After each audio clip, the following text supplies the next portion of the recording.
So what we don't know is how will this stance from the Trump administration affect autism households across the world? Joining me now is Areva Martin, a civil rights attorney, a founder of Special Needs Network, a non-profit devoted to helping autism families in underserved communities, and someone who's known on the show, of course, very well for your legal expertise as well. Areva, thank you so much for joining us. Thanks, Max. I mean, the first question is how parents feel who have autistic children off the back of this announcement. What's the talk? So frustrated, so incredibly frustrated with this pronouncement that came out yesterday. Scientific organizations, universities, and now the World Health Organization saying that there is no credible science behind this pronouncement that somehow Tylenol can be linked to or as the cause of autism.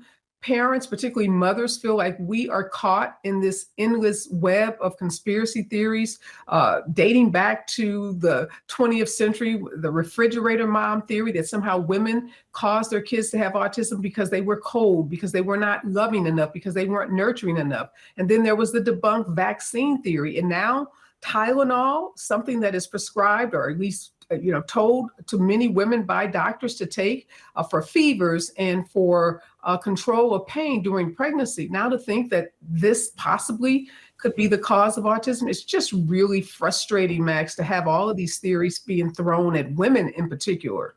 Obviously, the science just doesn't add up here at all, doesn't it? Anyone rational looking at it and looking at the research would realize that there is no confirmed link. But are people now being made to feel guilty for something that is just a hunch, really?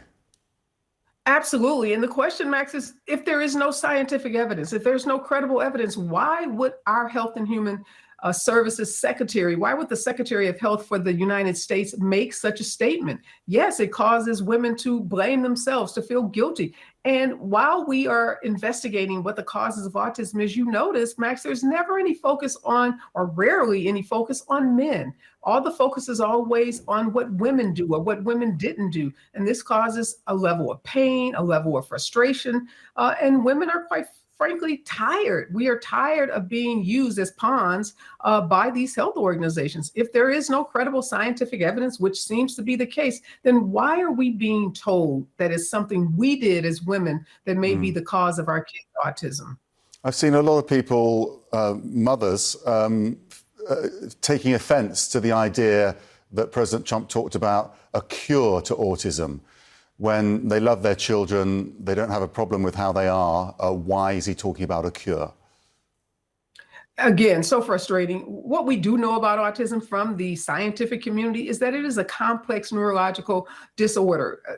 Genetics plays a huge part of it. And yes, kids, my own son, they want to be loved for who they are. We want resources in the autism community. We want acceptance in the autism community. We want education. We don't want to continuously have to fight back against all of these theories, many of which have no evidence base, no scientific base. And yet here we are again, having to speak up, having to demand from our Secretary of Health that they provide credible scientific information and evidence. There was a time when autism families felt encouraged by this administration because it was going to focus on autism, but we thought it was going to be with a different lens, with the lens of credible scientists and those that care about our families. What are your medical contacts saying about this? Because if someone's in pain, a mother's in pain during pregnancy, they're going to prescribe medicine, which now they're going to be apprehensive about taking, right? Oh, absolutely. What our advisors, the medical advisors that advise Special Needs Network, are saying that this is not a credible statement, that there's not credible evidence to support the statements that have been made by this administration linking Tylenol to the cause of autism. And they're encouraging mothers to continue to consult with their doctors, but to feel safe and to feel to feel assured that they are not the cause of their kids' autism. And that's the biggest message here, is that parents, and particularly mothers, we don't cause autism. And the way we take care of our bodies, the medications that we take during pregnancy, there are no causal links. And again, we are asking for this administration to continue to pour resources into communities, particularly underserved communities. We're asking for more resources for early diagnosis, for interventions for those families that live in underserved communities. That's where the focus should be, not on junk science.